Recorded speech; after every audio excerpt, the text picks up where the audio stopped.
अनुमान के क्रम में जो हमने चर्चा की थी उसमें होता है, तो आपको हमने यह बताया जो कि प्रमाण मीमांसा जो है उसको कैसे हम वहां तक पहुंचते हैं, उस स्तर तक हम कैसे पहुंचते हैं, ये हमने चर्चा की थी।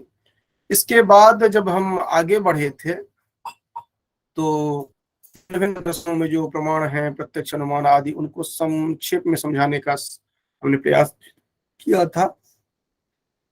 फिर आकर के अभी अनुमान को हम बताना प्रारंभ किए थे। तो अनुमान में तो मोटे तौर पर जो आप तर्क संग्रह आदि ग्रंथों में देखते हैं, वह जिस तरह से आप समझते हैं उसको व्यावहारिक धरातल पर मैंने पहले आपको समझाने की चेष्टा की, और हमें पूरा भरोसा है कि आपने कुछ हद तक इसको समझा है।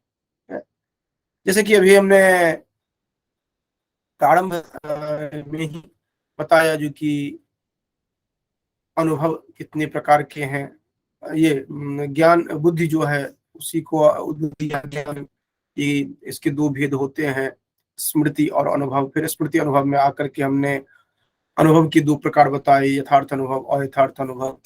यथार्थ अनुभव के जो चार अलग अलग भेद हैं वो हमने बताए, प्रत्यक्ष, अनुमिति, उपमिति। ये न्याय की दृष्टि से चार, अन्य की दृष्टि से और बढ़ सकते हैं, घट सकते हैं।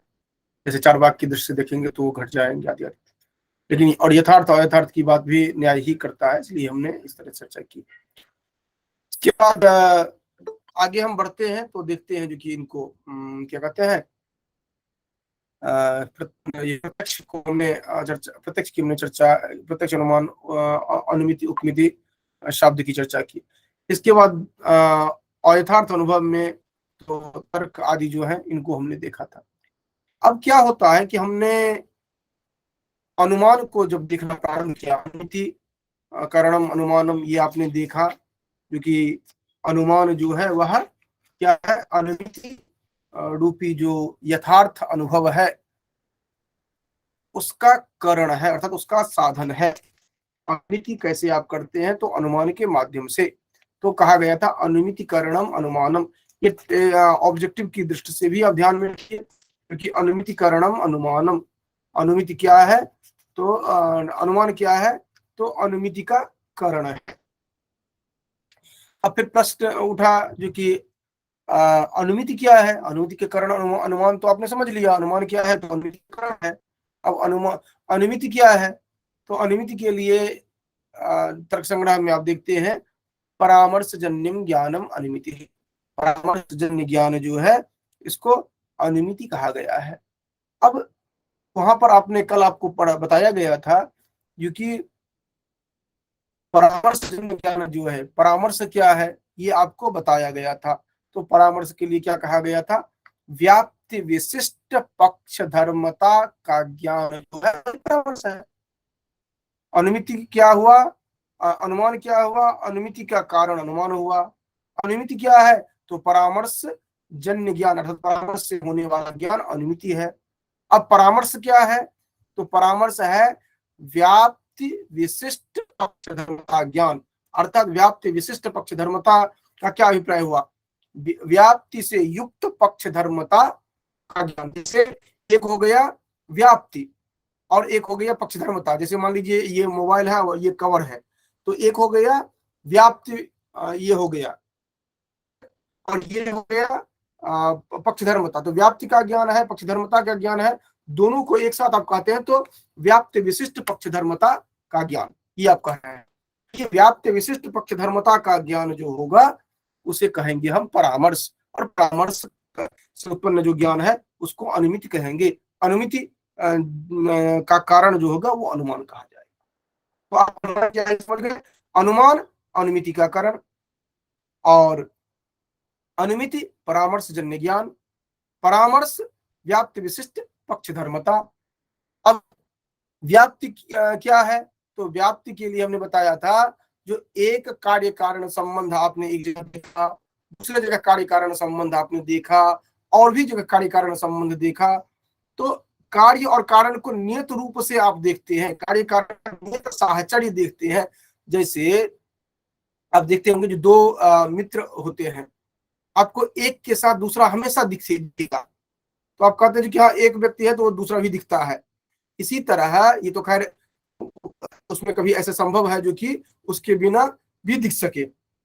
लेकिन कार्य कारण में इस तरह का संबंध होता है जो कि कारण अगर दिखता है तो आप कार्य अगर आपने देखा तो आप कारण की संभावना स्वयं कर लेते हैं आप, क्योंकि ये कारण रहा होगा। जैसे आपने देखा जो कि ये दही को देखा तो आप दूध की कल्पना स्वयं आप कर लेते हैं। या फिर इधर ये आपने अग्नि देखा, धुआं देखा तो आपने स्वयं अग्नि की कल्पना कर ली। तो एक ही मैं एक व्यावहारिक धरातल पर बता रहा हूं, जो कि आपने धुआं देखा तो आपने अग्नि की कल्पना कर ली कि अग्नि वहां पर है। आपने पर्वत पर देखा दूर से जो कि धुआं दिख रहा है, तो धुआं देखते ही आप कहते अच्छा अच्छा वहां पर आग लगी है। इसी तरह आप रसोई घर में आए, रसोई घर में देख रहे हैं कि धुआं है, तो आप कह रहे हैं कि हाँ माता जी खाना बना रही है, वो आग जली हुई है। फिर आप देखते हैं कि पड़ोस के गांव में देख रहे हैं कि बहुत तेज धुआं उठ रहा है, कि आग लगी होगी।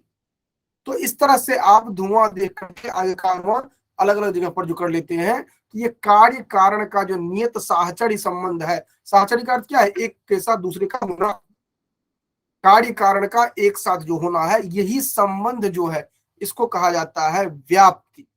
अर्थात एक का दूसरे के साथ नियत साहचर्य संबंध जो आप देखते हैं उसको कहा जाता है व्याप्ति। और प्रश्न भी पूछा जाता है व्याप्ति क्या है, तो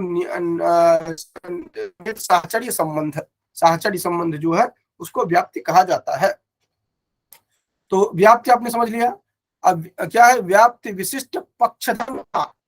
पक्षधर्मता क्या है, पक्षधर्मता है पक्ष में रहने की स्थिति, पक्ष में रहने की स्थिति। पक्ष में किसके रहने की स्थिति, पक्ष में लिंग या हेतु या कारण जो भी आप कहें उसके रहने की स्थिति।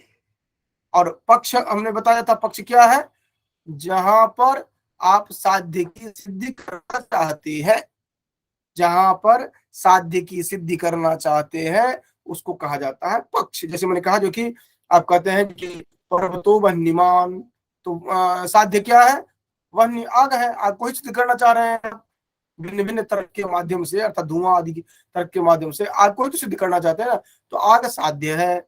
साध्य जहां पर होगा उसको पक्ष कहा जाएगा। इसलिए कहा गया है संदिग्ध साध्यवान पक्ष, ये कहा जाता है संदिग्ध साध्यवान पक्ष, जहां पर उसका संदेह किया जाता है उसको कहा जाता है साध्य का, उसको कहा जाता है पक्ष। कुल मिलाकर जहां पर संदेह करते हैं अर्थात जहां पर आप साध्य की कल्पना कर रहे हैं वह पक्ष कहा जाएगा। और पक्ष में रहना पक्ष धर्मता कहा जाता है। पक्ष में कौन है, तो हेतु है, लिंग है, ठीक है, उसी के कारण तो आप कह रहे हैं। तो पक्ष में धूम का होना या लिंग का होना या हेतु का होना कहा जाता है पक्ष धर्म, पक्ष धर्मता, ठीक है। और उसका बोध होना पक्ष धर्मता ज्ञान हो गया। तो व्याप्त विशिष्ट पक्ष धर्मता का ज्ञान जो है ये है परामर्श है, अनुमिति, अनुमिति है अनुमान का कारण। तो इस तरह से आपने कितना टेक्निकल टर्म समझ लिया। अनुमान क्या है, तो अनुमिति कारणम अनुमानम, अनुमिति क्या है तो परामर्श जन्य ज्ञान, अनुमिति है तो परामर्श जन्य ज्ञानम अनुमानम अनुमिति। अब परामर्श क्या है, तो व्याप्त विशिष्ट पक्ष धर्मता ज्ञानम परामर्श है, परामर्श विशिष्ट पक्ष धर्मता का ज्ञान। अब पक्ष धर्म पक्ष क्या है, क्योंकि व्याप्ति विशिष्ट कहा गया है, तो व्याप्ति क्या है, पक्ष क्या है, पक्ष धर्मता क्या है, तो व्याप्ति हो गया नियत साहचर्य नियमो व्याप्ति है। नियत साहचर्य नियम जो है वो व्याप्ति है, कार्य कारण का जो नियत साहचर्य नियम है वो व्याप्ति है। पक्ष धर्मता क्या है, तो पक्ष में रहना पक्ष धर्मता है। अब पक्ष क्या है, तो जहां पर साध्य की आप सिद्धि करना चाहते हैं वह पक्ष है, जैसे कि पर्वत, ठीक। अब साध्य क्या क्या है, तो साध्य है इसमें ये जिसको आप सिद्ध कर रहे हैं अग्नि, ठीक है। और उसमें हेतु क्या है, तो हेतु यहाँ पर धूम है, हेतु कहें लिंग कहें या हेतु कहें या लिंग कहें, इस तरह से आप समझ सकते हैं। तो इतना आप लोगों ने कल देखा था। और किसके साथ साथ एक चीज और आपने देखा था जो कि सपक्ष पक्ष सपक्ष विपक्ष। पक्ष जैसे पर्वत पर अग्नि है तो पर्वत हो गया पक्ष। अब पर्वत जैसे ही और सिमिलर प्लेसेस जो होंगे वो हो गए सपक्ष। और जो डिसिमिलर होंगे अर्थात जहां पर पक्ष जैसे साध्य जो है वह नॉट दिखे, कभी भी नहीं दिखेगा, उसको कहा जाएगा विपक्ष। जैसे कि जलाशय, तालाब जो है, तालाब में भी आप नहीं देखेंगे, तो पर्वतो वन्यमान इस संदर्भ में जलाशय जो होगा वो विपक्ष हो जाएगा। और ये घर में हमेशा आप देखेंगे तो वह हो गया सपक्ष। या मिट्टी की चिमनी, यह सपक्ष हो जाएगा क्योंकि हमेशा आप देखेंगे इस तरह का। उसी तरह अगर आप कुआं कहें या तालाब कहते हैं या जहां पर अग्नि नियमित रूप से नहीं होगा तो वह हो जाएगा विपक्ष। ठीक है, तो ये सपक्ष विपक्ष ये सब हमने देखा था। अब आज आगे हम चर्चा कर रहे हैं इसी संदर्भ में, तो इसको आप ध्यान से देखेंगे। अब क्या हो रहा है कि हाँ, व्याप्ति की परिभाषा अगर इसकी दृष्टि क्या, तो जत्र जत्र धूमस तत्र तत्र बन्येति साहचर्य नियमो व्याप्ति है। फिर पक्ष धर्मता को कहा गया था व्याप्यस्य पर्वतादिउत्तम धर्मता। उसके बाद आ गया था स्वार्थानुमान और परार्थानुमान। इस पर आगे कि अनुमान दो तरह से होते हैं, एक तो होता है स्वार्थानुमान, एक होता है परार्थानुमान।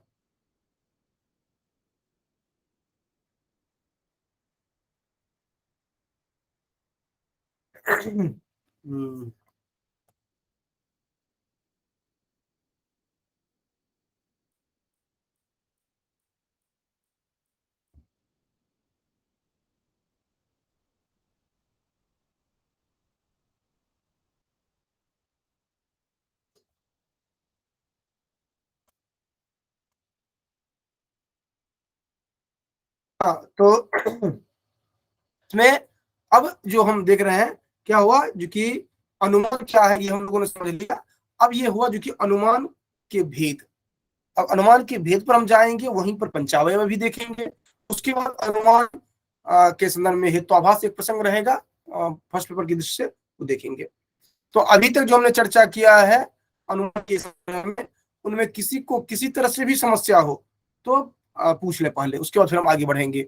ये अर्पणा, दीपिका, मनीषा, श्रुति, रमन, इनको अगर कोई भी समस्या हो इसमें तो आप पहले पूछ लें ताकि हम उसके बाद आगे बढ़ सकें अनुमान के भेद में। इस तरह से समस्या हो तो पूछ लें, अन्यथा हम उसके भेद में आगे बढ़ेंगे अभी, क्योंकि हमें देखना है पंचावय जो है वह देखना है। चलिए तो आगे हम बढ़ते हैं। क्लियर है? तो स्वार्थानुमान और परार्थानुमान, जैसे कि नाम से स्पष्ट है, स्वार्थ का अभिप्राय हुआ अपने निष्पत्ति के लिए, अपने बोध के लिए, विषय वस्तु को जानने के लिए, स्वयं विषय वस्तु को जानने के लिए इस तरह जो अनुमान किया जाता है उसको कहा जाता है स्वार्थानुमान। परार्थानुमान का अभिप्राय है दूसरों को समझाने के लिए, दूसरों को जो से वो हो सके उस लिए जब आप प्रयोग करते हैं तो उसको कहा जाता है परार्थानुमान। अनुमानम कतिविधम, अनुमानम द्विविधम, स्वार्थम परार्थम च। परार्थ अब इसको अगर आपको टेक्निकल टर्म के माध्यम से पूछा जाए तो किस तरह पूछा जा सकता है?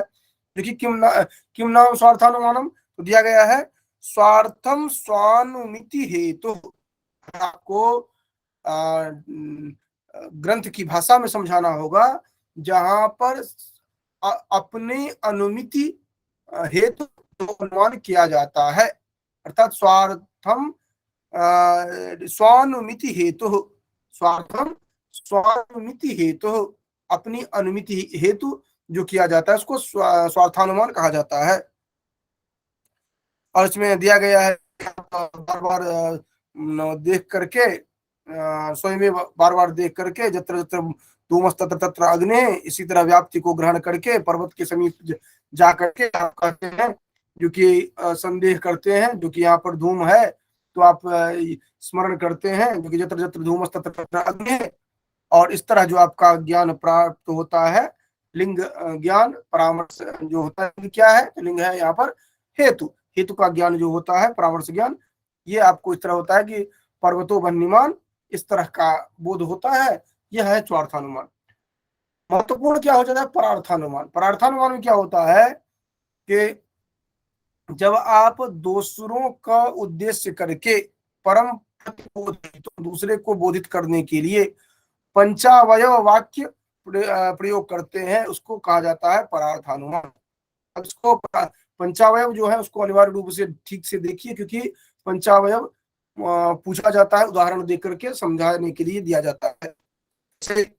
दिया गया है यथा पर्वतो वन्यमान धूमवत्वा जो धूमवान स स वन्यमान यथा मानसम तथा चायम तस्मात् तथेति। ये जो है इसको अलग देखिए। पर्वतो वन्यमान, दूसरा वाक्य है धूमवत्वात् पर्वतो वन्यमान, पहला है पर्वतो वन्यमान धूमवत्वात्, दूसरा है जो धूमवान स स वन्यमान, उसके बाद तथा यथा महानसम तथा चायम और फिर तथेति। ये इस तरह 5 आप अलग अलग देखते हैं। अब इसको देखिए क्या कर रहे हैं, पंचावय में कौन कौन है से इस तरह देखिए। पर्वतो वन्यमान, ये प्रतिज्ञा है, प्रतिज्ञा वाक्य है। पर्वतो वन्यमान, ये प्रतिज्ञा वाक्य है। पर्वतो वन्यमान, दूसरा है धूमवत्वात्, पर्वतो वन्यमान क्या है दूसरा? धूमवत्वात्, धूमवत्वात् है हेतु। ध्यान रखिएगा, धूमत्वात् नहीं होगा। अगर मान लीजिए आपको कहीं परीक्षा में धूमत्वात् दिखाई, नहीं है। दोनों का क्या अंतर होगा कि धूमवत्वात् अगर आपने कहा तो इसका अभिप्राय हुआ धूमवान होने के कारण, पर्वत वह्निमान है धूमवान होने के कारण। अगर आप कहते हैं धूमत्वात् तो उसका अर्थ क्या हो जाएगा? धुआं होने के कारण। पर्वत वन्यमान है धुआं होने के कारण, ये थोड़ी होगा। पर्वत धुआं थोड़ी ही है, धुआं वाला है, धुआं नहीं है पर्वत, धुआं वाला है। तो इसीलिए अगर आपको 4 ऑप्शन दिया जाता है तो सीरियसली देखिएगा, जो कि उसमें धूमत्वात् ऑप्शन सही नहीं होगा, धूमवत्वात्, धूम ये होगा। तो पर्वतो वन्यमान इति प्रतिज्ञा, दूसरा होगा धूमवत्वात्, धुआं वाला होना। ये क्या है? हेतु है। हेतु कहिए, लिंग कहिए, व्याप्य कहिए, जो भी कहना है आप कहते रहिए। उसके बाद जो वन्यमान स स वन्यमान, क्या है? उदाहरण है। जो धूमवान स स वन्यमान, जो धुआं वाला है वो वहां अग्नि है। वो ये जो भी है वह जो ये उदाहरण है। जो धूमवान स स वन्यमान, इसी में उदाहरण दिया जाता है यथा महानसम, इसी के का अंगीभूत है। क्योंकि जो धूमवान स स वन्यमान, अब ब्रैकेट में आप कह सकते हैं यथा महानसम, जो धुआं वाला है वह अग्नि वाला है, अर्थात रसोई घर। चतुर्थ वाक्य है तथा चायम, ये उपनय है, इसको हम भूल जाते हैं। तथा च अयम, उसी तरह यह है। ये क्या है? उपनय वाक्य है, ये ध्यान रखेंगे, उपनय है। और तस्मात् तथेति, तस्मात् तथा इति, उसी तरह यह पर्वत जो है, क्योंकि यह तथा चायम मतलब ये धूमवान है, इसी कारण से ये यहाँ पर वन्यमान है। ये वन्यमान जो हुआ वह निगमन वाक्य हुआ। तो कुल मिलाकर के 5 वाक्य हैं, 5 को आप ध्यान में रखेंगे। पर्वतो वन्यमान, ये हो गया प्रतिज्ञा वाक्य। धूमवत्वात्, ये हो गया हेतु वाक्य हो गया। उसके बाद जो धूमवान स स वन्यमान, ये उदाहरण हो गया। और तथा चायम, ये उपनय हो गया। तस्मात् तथेति, ये हो गया निगमन। लास्ट वाला हम कंफ्यूज करते हैं, इसलिए लास्ट वाले को ध्यान में रखिएगा, क्योंकि आपको ध्यान किस तरह से है। पर्वतो वन्यमान धूमवत्वात् जो वन्यमान स स धूम जो धूमवान स स वन्यमान यथा महानसम तथा चायम। आप स्टार्टिंग वाला जो 5 सेंटेंस दिया गया है उसको आप पढ़ करके कंफ्यूज करते हैं। आप उसमें रिकॉल भी करना चाहेंगे आपको रिकॉल नहीं होता है।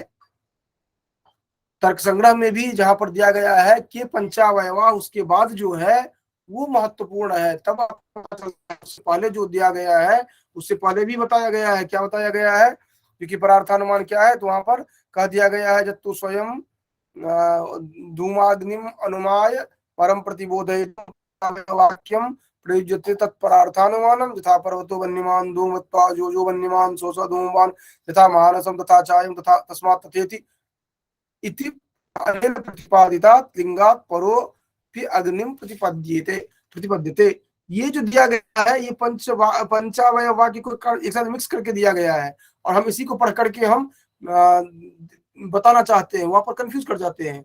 वस्तुतः हमें बताना चाहिए आगे प्रतिज्ञा हेतु उदाहरणोपनयन निगमनानि पंचावयवा, उसके बाद जो पर्वतो वन्यमान ये हो गया प्रतिज्ञा, धूमवत्वात् ये हो गया हेतु वाक्य, जो वो धूमवान सहसा वन्यमान ये हो गया उदाहरण, तथा चायम ये हो गया उपनय, और तस्मात् तथेति ये हो गया निगमन।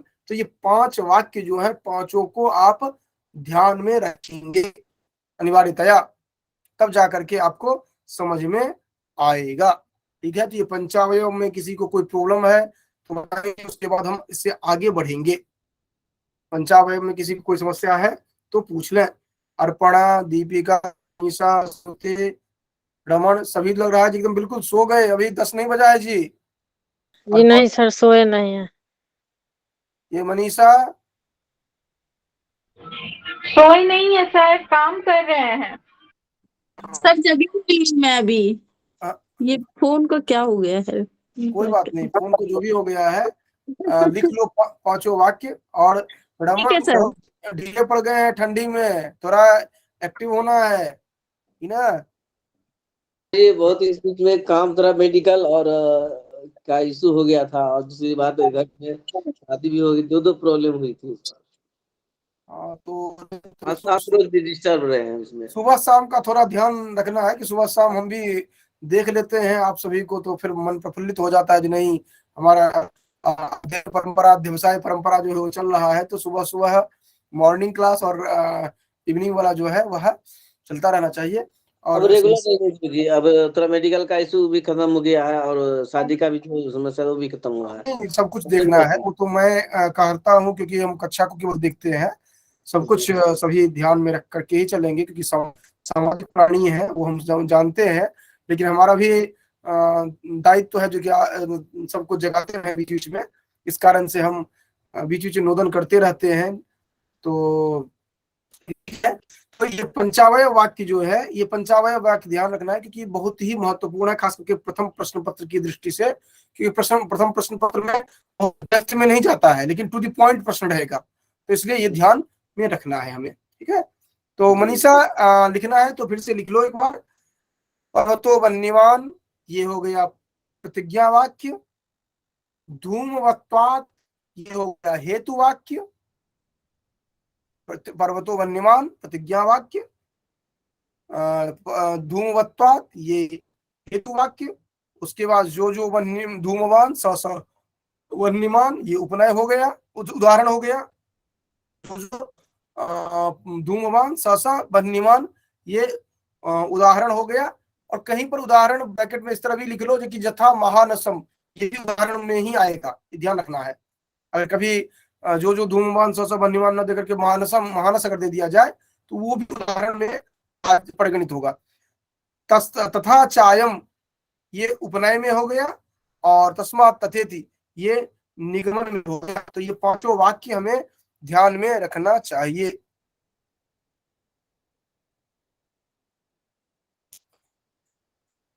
तो यहां तक जो हमने देखा, ये स्वार्थानुमिति और परार्थानुमिति ये कारण होते हैं किसके? स्वार्थानुमान परार्थानुमान जो है ये यहाँ पर कारण के रूप में क्या होता है, लिंग पर ये परामर्श जो है यही कारण होता है। लिंग का परामर्श जो है वही कारण होता है। ये स्वार्थानुमान लें या परार्थानुमान लें, तो लिंग का परामर्श जो है, परामर्श हम जानते हैं क्या है, व्याप्ति विशिष्ट पक्ष धर्मता का ज्ञान, वही कहा जाता है। ये इसी के कारण हम अनुमिति कर पाते हैं स्वार्थानुमान के संदर्भ में या परार्थानुमान के संदर्भ में। अब इससे आगे एक स्टेप बढ़ते हैं। ये बार बार आ जा रहा है, लिंग आ रहा है या हेतु आ जा रहा है, तो इसी को लेकर के प्रश्न बनता है जो कि कितने प्रकार के लिंग हैं या कितने प्रकार के हेतु हैं, या आप कारण कहते हैं, रीजन कहते हैं, कितने प्रकार के होंगे। तो जैसे यहाँ पर है धूमवत्वात्, धुआं वाला होना, तो यहाँ पर धुआं जो है ये कारण हुआ।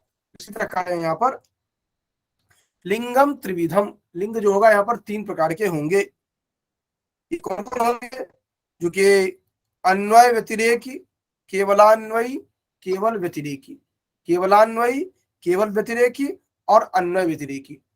केवलान्वयी, केवल व्यतिरेकी और अन्वय व्यतिरेकी, ये 3 प्रकार के ये हैं।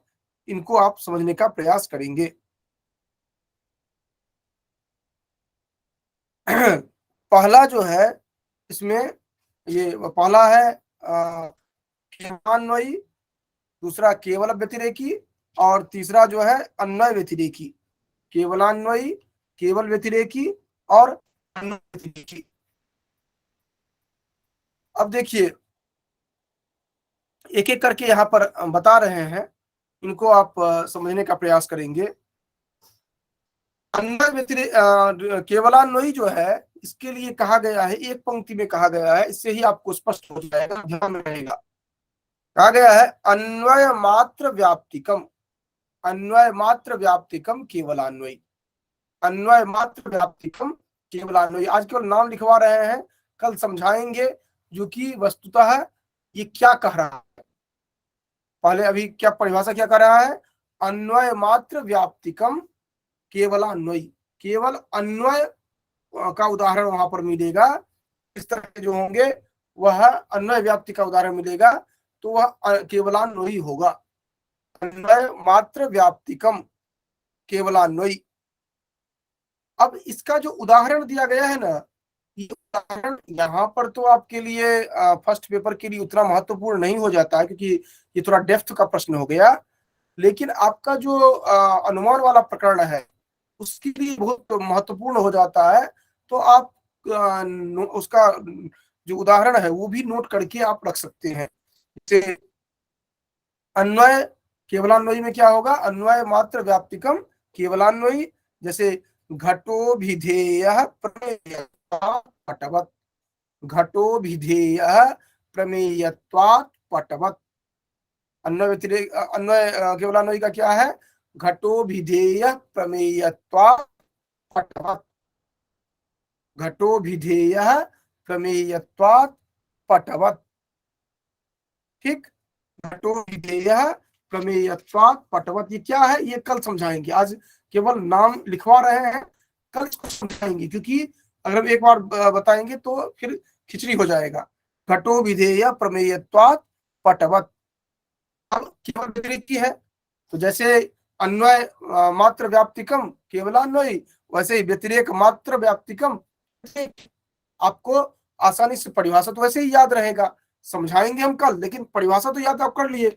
अन्वय मात्र व्याप्तिकम केवलान्वयी, व्यतिरेक मात्र व्याप्तिकम केवल व्यतिरेकी।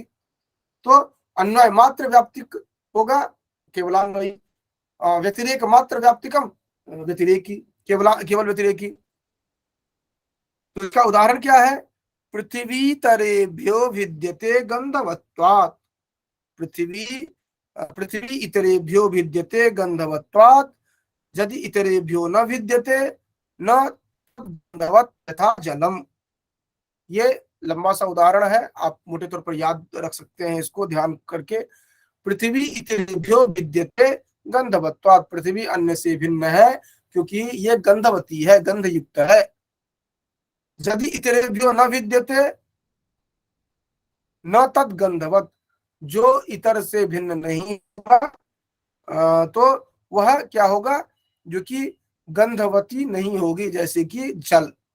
तो उसका केवल व्यतिरेक जो व्याप्ति है वो केवल दिख पड़ेगा, अन्वय व्याप्ति कोई नहीं दिखेंगे, केवल व्यतिरेक व्याप्ति दिखाई पड़ेगा। तो ये केवल व्यतिरेकी कहा जाएगा।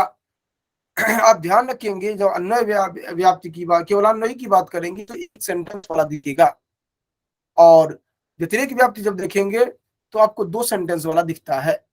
तो इससे भी आप आइडेंटिफाई कर सकते हैं। तो पहला जो दिया गया था वह उदाहरण केवलान्वयी में जो दिया गया था वो क्या था, जो कि घटो विधेय प्रमेयत्वात् पटवत्, घट पट का उदाहरण दिया गया था, घटो विधेय प्रमेयत्वात् पटवत्, ये दिया गया है केवलान्वयी में। घट पट का अन्वय दिख रहे हैं वहां पर आप। और यहाँ पर क्या है, जो कि यथा पृथ्वी इतरेभ्यो न विद्यते गंधवत्वात् यदि इतरेभ्यो न विद्यते तत् न गंधवत् यथा जलम, ये जो होगा यह व्यतिरेक, केवल व्यतिरेक का उदाहरण होगा। तो कल आप अन्य व्यतिरेक का जो दोनों का उदाहरण है वो हम कल समझाएंगे आपको, क्योंकि अभी 2 उदाहरण बताया है, 2 उदाहरण आप ध्यान रखेंगे और परिभाषा दोनों का ध्यान रखेंगे। तीसरे का परिभाषा और उदाहरण भी हम कल बताएंगे, क्योंकि आज जो 2 बताए हैं वो दिमाग में एक जगह आप स्टोर करके रख लेंगे, और कल बताएंगे उसको आप अलग तरह से स्टोर करेंगे आप। तो आज हम केवल यहीं तक हम आकर के चर्चा किए। अब इसके साथ साथ मैं कुछ और चर्चा कर रहा हूँ, क्योंकि ये केवलान्वयी केवल व्यतिरेकी को मैं बहुत ज्यादा डेप्थ में जानबूझकर नहीं ले जा रहा हूँ, क्योंकि थोड़ा सा क्लिष्ट विषय है। अगर इसको हम एक एक करके नहीं तोड़ तोड़ करके समझेंगे तो फिर ये ध्यान में नहीं रहता है। ठीक है, तो मैं कल रेस्ट का लक्षण भी बताऊंगा, उदाहरण भी बताऊंगा, फिर जाकर के उसको समझाऊंगा जो कि ये क्या कह क्या रहा है। अब हमने जो पहले पढ़ा था, जो कि पक्ष क्या है, केवल व्यतिरेकी की परिभाषा यही है, जो कि व्यतिरेक मात्र व्याप्तिकम, ये दोनों के ध्यान रखिए, जो कि अन्वय मात्र व्याप्तिकम केवल अन्वयी, व्यतिरेक मात्र व्याप्तिकम केवल व्यतिरेकी। ठीक है, केवल इतना ही ध्यान रखें, मात्र व्याप्तिकम, अन्वय मात्र व्याप्तिकम केवल अन्वयी, व्यतिरेक मात्र व्याप्तिकम केवल व्यतिरेकी, अलग से रखने की जरूरत नहीं है। मात्र व्याप्तिकम आप ध्यान रखिए, अर्थात अन्वय मात्र में व्याप्ति अगर उसकी होगी तो केवल अन्वयी, अगर व्यतिरेक मात्र में व्याप्ति होगी तो केवल व्यतिरेकी। अब अन्वय क्या है, व्यतिरेक क्या है, वो तो कल हम समझाएंगे, तो आपको समझ में आएगा। अभी केवल इतना ध्यान रखेंगे और उदाहरण ध्यान रखेंगे दोनों का। अब हमने जो चर्चा किया था, पक्ष क्या है, ये हमने चर्चा कर लिया था। हमने बताया था क्या, संदिग्ध साध्यवान पक्ष धूमवत्व हेतु पर्वतः, धूमवान, ये धूमवान पर्वत है, इस संदर्भ में जो है वह पक्ष है, ये हमने चर्चा किया था, आपने समझ लिया था। लेकिन यहाँ पर लक्षण भी दिया गया है, अब लक्षण के साथ आप ध्यान में रखिए। ये केवल अन्वय केवल व्यतिरेकी शब्द है, केवल अन्वय व्यतिरेकी को वहीं पर डब्बा में बंद कर दिए। अब पिछला जो कुछ बचा हुआ था उसको हम बता रहे फिर से दोबारा, क्योंकि संदिग्ध साध्यवान पक्ष, देखिए अभी तक मैंने आपको पक्ष, सपक्ष, विपक्ष, ये आपको सामान्य तौर पर समझाया था। अब परिभाषा जिस तरह है उस तरह मैं समझा रहा हूं, ताकि आपको जब भी ऑब्जेक्टिव आपको दिया जाता है परिभाषा के रूप में और आपको पूछा जाता है संदिग्ध साध्यवान पक्ष, संदिग्ध साध्यवान पक्ष, और सपक्ष क्या होगा, जो कि निश्चित साध्यवान सपक्ष, ध्यान रखिएगा, संदिग्ध साध्यवान पक्ष, निश्चित साध्यवान सपक्ष, नोट करके रख लीजिएगा। संदिग्ध अगर है तो पक्ष, और निश्चित अगर है तो सपक्ष। जैसे आपने कहा पर्वत पर धुआं है इसीलिए अग्नि है, तो जो आप साध्य की बात कर रहे हैं, अग्नि की, अग्नि साध्य है, तो वहां पर अभी निश्चित नहीं हुआ है, तो कर ही रहे हैं, तो इसीलिए संदिग्ध साध्यवान पक्ष, संदिग्ध साध्यवान पक्ष।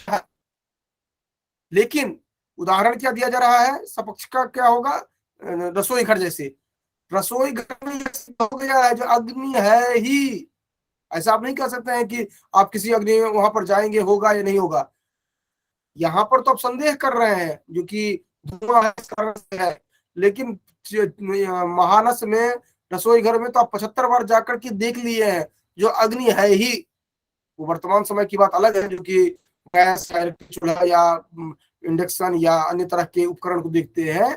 हम उस समय की बात करते हैं जिस समय में ये इस तरह के रचे गए होंगे। और आप लोगों को ध्यान होगा जो कि उस समय में हमारे घर का जो चूल्हा जलता था वो पड़ोसी के घर के अग्नि से जलता था, जो कि आप वह जो धान का जो पुआल आदि जो होता है उनमें जाकर के आप लाते थे और उससे आप जलाते थे। अब चूल्हे को उतने माचिस का भी प्रयोग नहीं हम करते थे उतना, या फिर कहीं पर अगर हाथ सेकने के लिए अलाव जलाना होता था वहां भी हम उसी तरह का प्रयोग करते थे।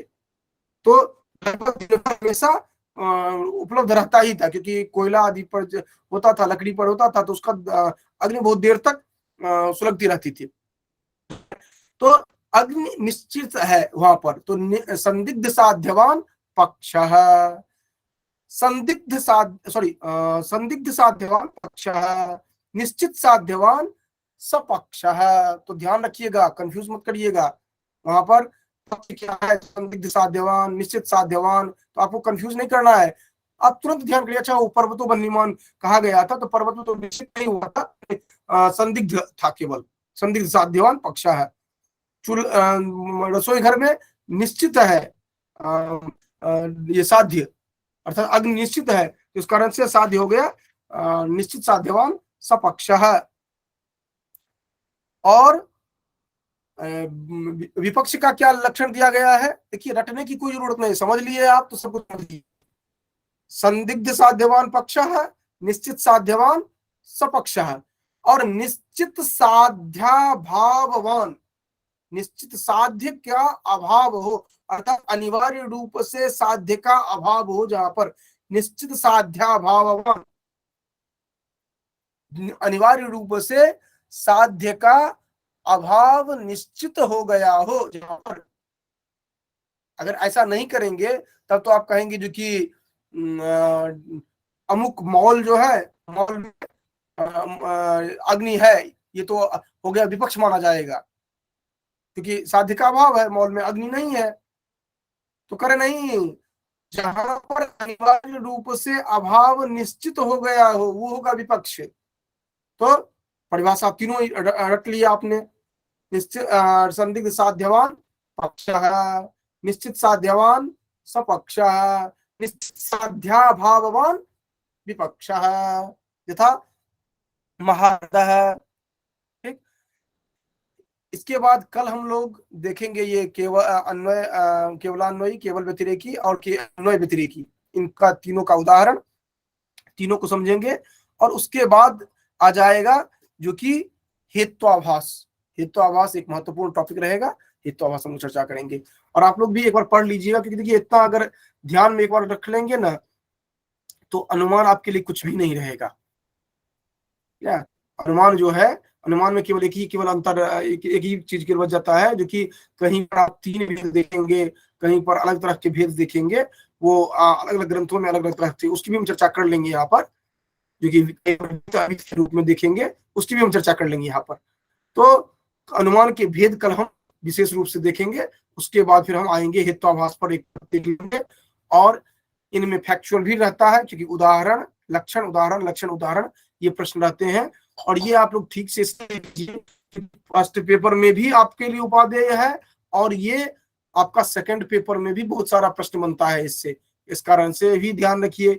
इसके साथ साथ आपका पाठ्यक्रम में है, उससे भी प्रश्न बनता है, तो ये भी आप ध्यान में रख सकते हैं।